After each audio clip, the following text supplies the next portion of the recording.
Okay, more or less built, this constant current source here, but I actually built pretty much exactly what you see here in this sim, this Falstad simulation.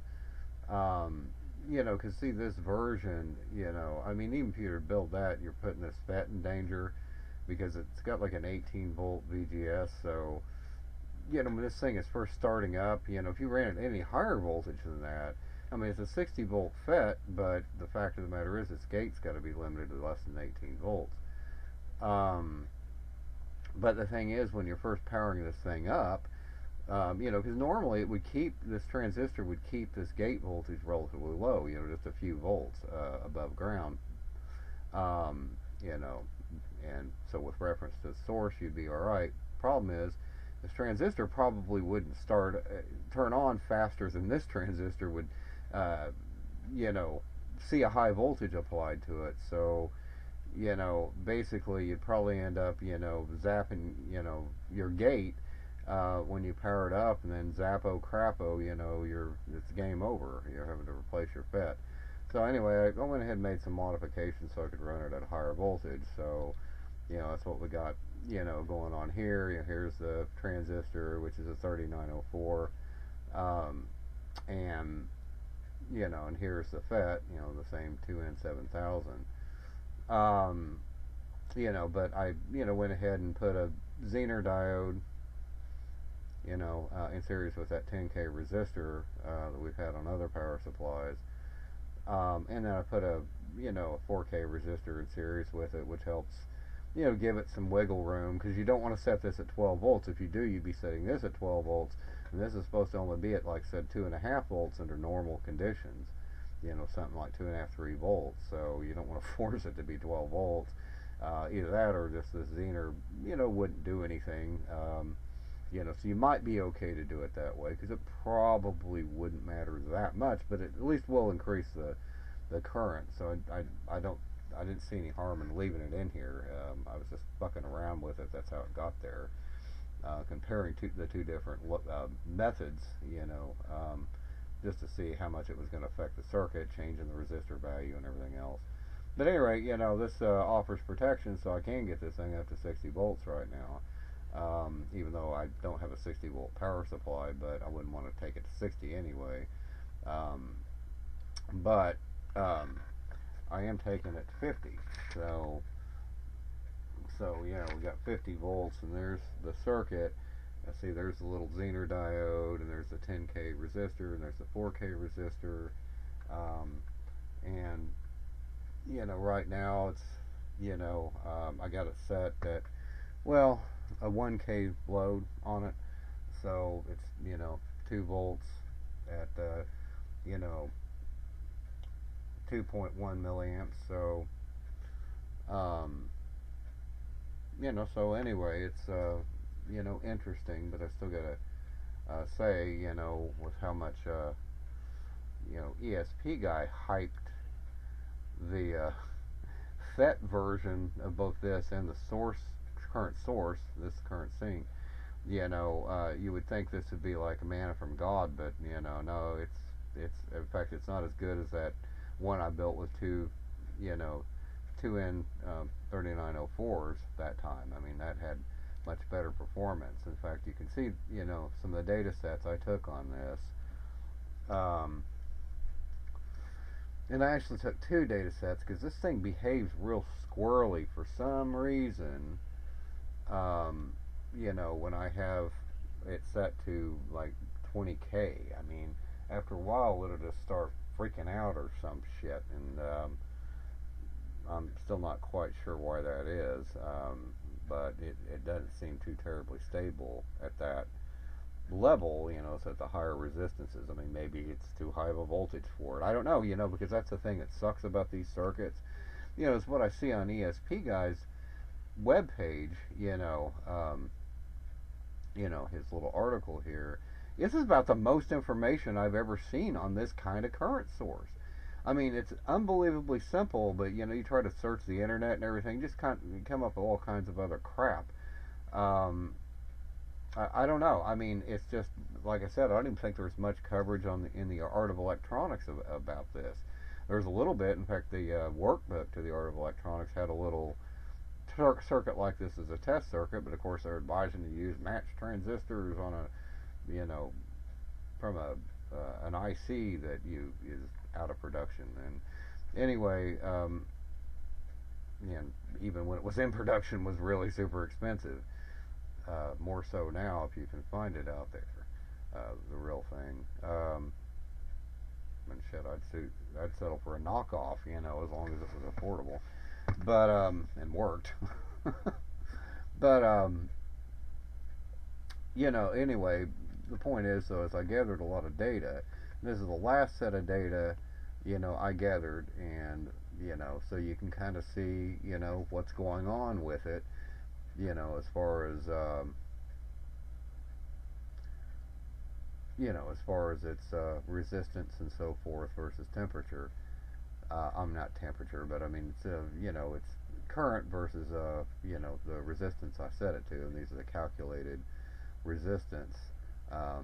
This is one of the little measurements I did after it freaked out and I got it stabilized again, just to check. But I mean, if you look at it on average, it's about 20 megohms, spread, but still it's like a 23 microamp difference, which isn't terrible, but from over a 48 volt range, but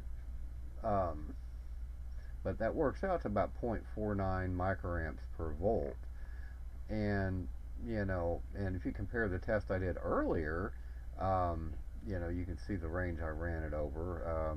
Different series I ran, I decided to run it again because I concentrated mostly, I just kind of went through my resistor box and tested every single resistor individually. That's how I got these figures. So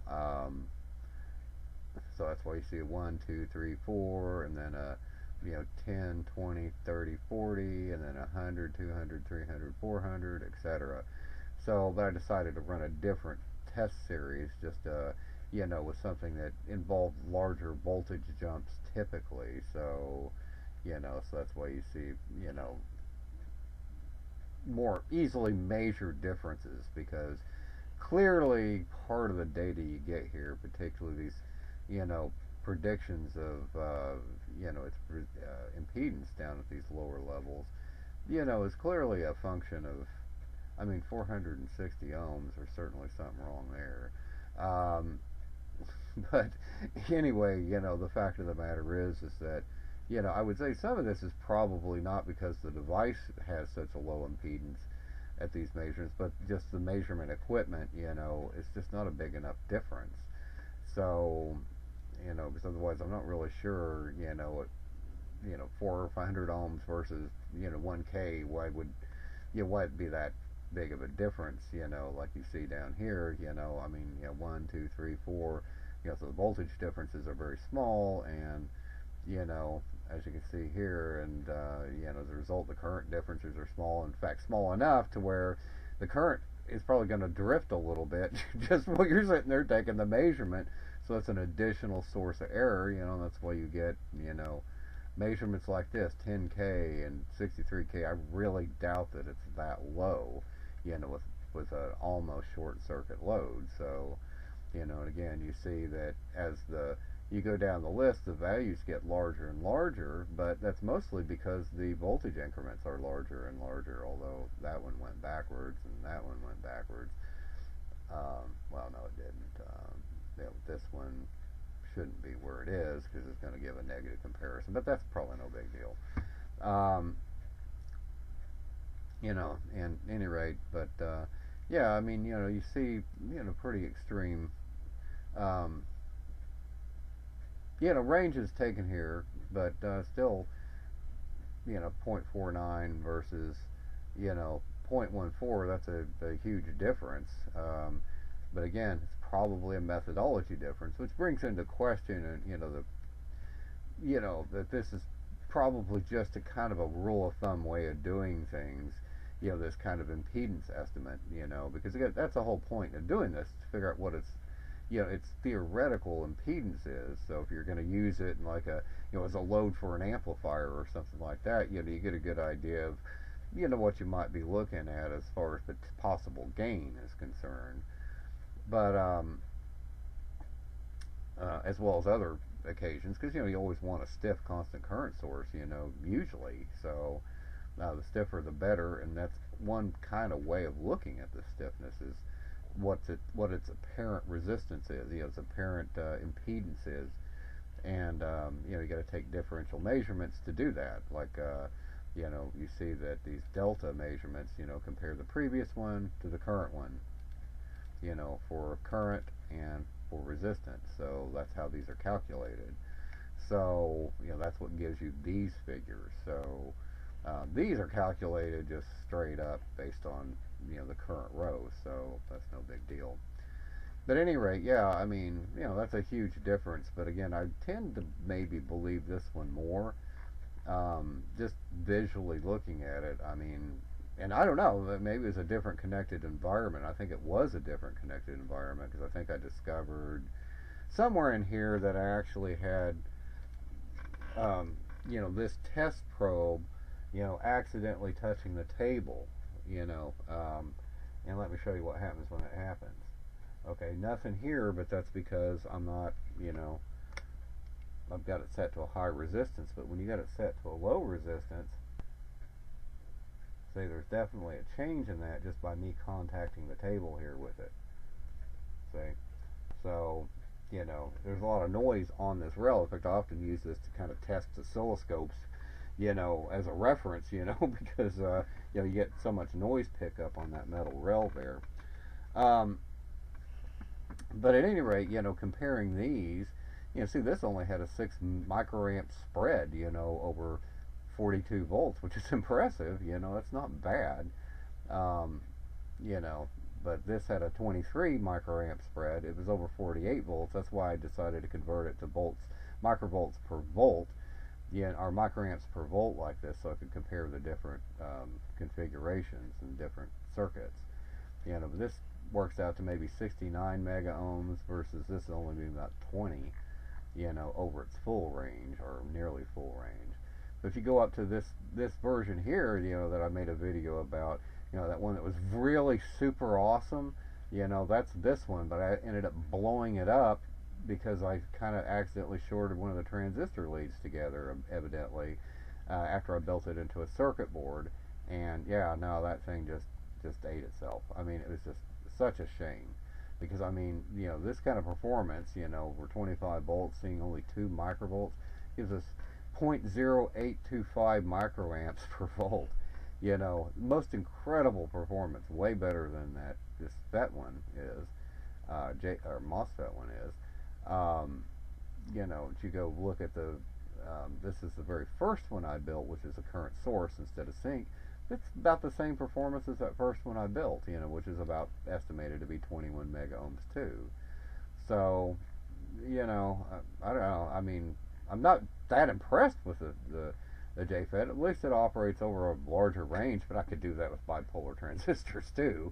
The transistors I used in this, aren't particularly high voltage. But of course, the higher the voltage, the more power is going to be dissipated by the FET. But still, it's only, like even over a 50 volt range, it's 2 milliamps, so it's like 100 milliwatts. So I mean, it's not super a lot of heating, but I mean, but that's one thing I have noticed about these things, though, is they do seem to require a warm-up time. I don't know why that is, but they do. You wouldn't think, given the wattage you're dealing with, it would take long for them to warm up, but evidently it does. And you especially notice it on the low end when you have a shorted load, basically, like we do now. So, but I'm going to go ahead and set it at 20K, and we'll see if it freaks out again. Wait, let me see something here. Okay. Got our typical mystery noise, which I spent like an hour trying to track down the other day. I still can never actually find the source of it. I have no idea where it's coming from. I turned a bunch of shit off, switched my power supplies off, turned all my power gear off here. Nope, still picked it up even on a portable oscilloscope.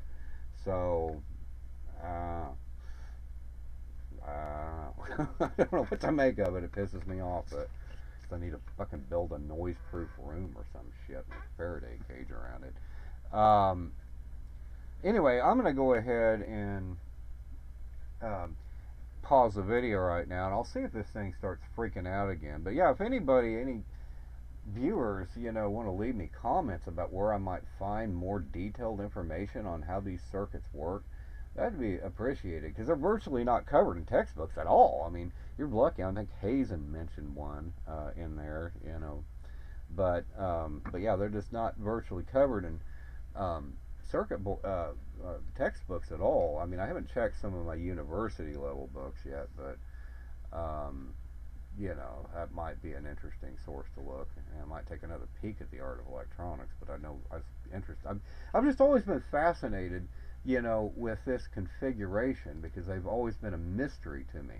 Ever since I got into electronics, I've always been really confused seeing configurations like this, what they do. So I've always been tantalized by them. I've always been really curious, but again, every time I started reading on them, oh yeah, you don't want to do these without thermally matched pairs and all that crap, So, of course, the circuit I built now, this is anything but a matched pair. I mean, you can't match a FET to a bipolar transistor. That's just strictly impossible. So, but anyway, let me pause the video, and I'll see if anything happens with this, and if not, I'm going to go ahead and build this circuit up into a circuit board, and we'll, check the performance of that after the fact and see if it behaves squirrely or not. So, hold on for a minute. I wanted to say, too, before I put this in here, I was kind of worried about, this gate getting zapped, if I just had the original 10K resistor here. I mean, on my circuit board, because I wouldn't have a load on it, right, and it'd lie around in my junk box. Well, that really exposes the gate. Even though you get a 10K resistor there, that's still more than enough to zap a FET. So it doesn't matter if there's 10K resistors there or not. Because the transistor's basically turned off, so that's still a pretty high impedance. You zap it with a brief electrostatic charge, and then, it breaks through that oxide gate layer. So, yeah, that wouldn't have been pretty. But, because I put this in here, that certainly helps, although I still may put a 100K resistor in parallel with this, just to make sure, because I don't know if this Zener would turn on fast enough, to kind of cover that. So it's best to have resistances. I was thinking about putting a capacitor across that gate to stabilize it, but one of the big reasons I'm interested in this kind of thing, by the way, is because of the fact that there really aren't a lot of constant current source chips out there. So there really aren't. I mean, if you actually look for it, you can find some things like these. Okay, this will do 400 volts, and it's programmable, from 0 to 100 milliamps or something like that. You can pull up the data sheet and look at it. But at the end of the day, there just aren't very many selections, even in surface mount, let alone restricting, the search to through hole. You just don't find any. Almost all of them are based on that LM334Z, which is so stable, it's commonly used as a fucking thermometer, so you can measure temperature with it. So at least this is, some of these that I've found are supposedly temperature stable, particularly this one, which is for LEDs, clearly, given the 20 milliamps, but it's supposedly, it'll go up to 220 volts, and, it's supposedly temperature stable.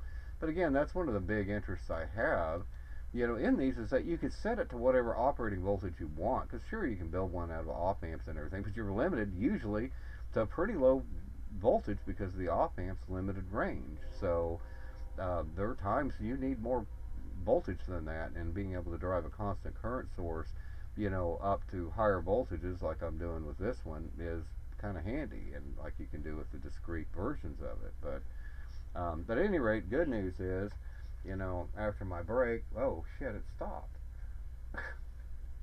Ugh. The damn thing when I came in here was making all kinds of noise because, yeah, it gets real thick. The noise gets real crazy on this, and then, you can change some of the settings and make it stop, but yeah, every now and then it does that.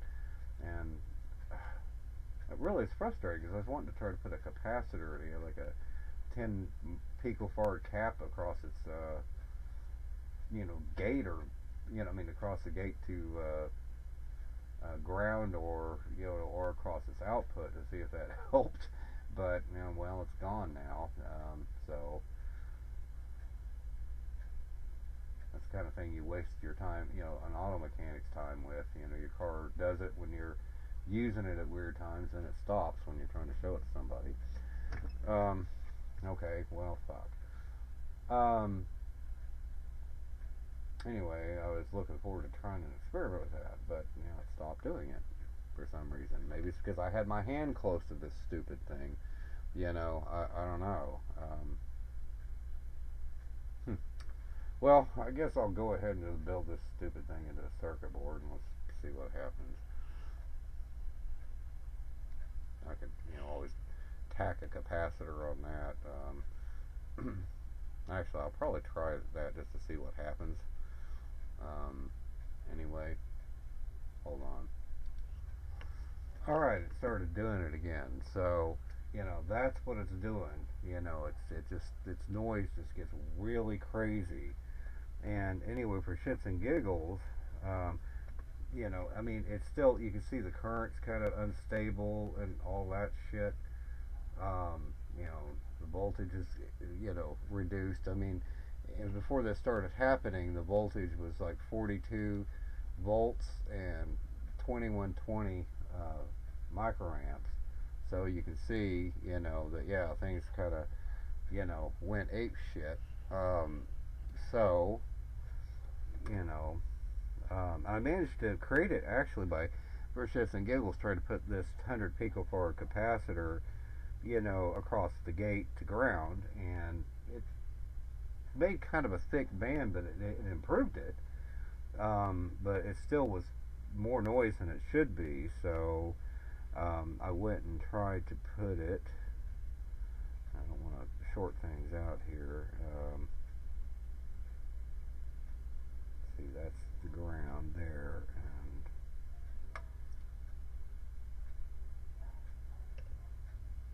and that fixed it. I don't know for how long, but now it's up to the voltage and current it should be. Now let me see if it still works as a CCS. Let me remove the 20K. Yep, 2134. Apply 10K to it. Yep, works pretty good. Back to 0. Oh shit. Okay. Sorry, stupid camera keeps drifting. Yeah, 13 volts, still working. Back to 0. I have to put 1K across it. Looks fine. To 20K. Or 21K, I should say. Now back to 20K. Because usually when it used to do that, I could actually switch ranges to a lower level, it would go away. But for all I know, it might do that at every level. Maybe I just haven't, of course I did leave it at a certain level overnight and it wasn't doing it, but I, like 10K across it or something, so that didn't seem to be a problem. But, for some reason, of course I wasn't running at 50 volts either, so, overnight, so I still had it set to 16 volts like I did on my original test. Because originally I didn't do it this way. I did it the way that, was in his sheet, so I just had that 10K resistor on it, and I was only running it at 16 volts because I didn't want to risk going higher than that. Even though I could have, for while it's got power on it, but would be just like me to forget and, and then, unplug it, accidentally or something and plug it back in and zap my gate. So anyway, yeah, I'm gonna build this thing up, and we'll see if it still works on a circuit board. So hold on. All right, so we're back, and yep, there it is. I actually built this on a double-sided circuit board. I don't know if you can see that or not, but like I told you, I said you can use it with whatever scraps you have, so always keep your circuit board scraps. They come in quite useful. But yeah, so there's our FET and everything, and as you can see, even at 0 volts, it's operating okay. I got it to 50 volts and all that, and let me take it up to 1.8 volts.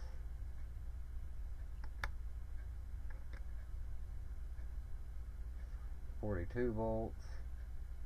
So you can see what the current's doing. So, and again, nominally it's a 6 milliamp circuit, so at this voltage anyway. So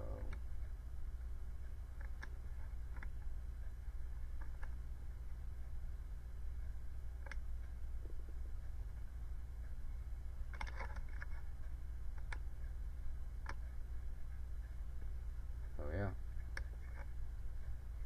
works quite nicely actually across the range. So going from 21,352, 2135.2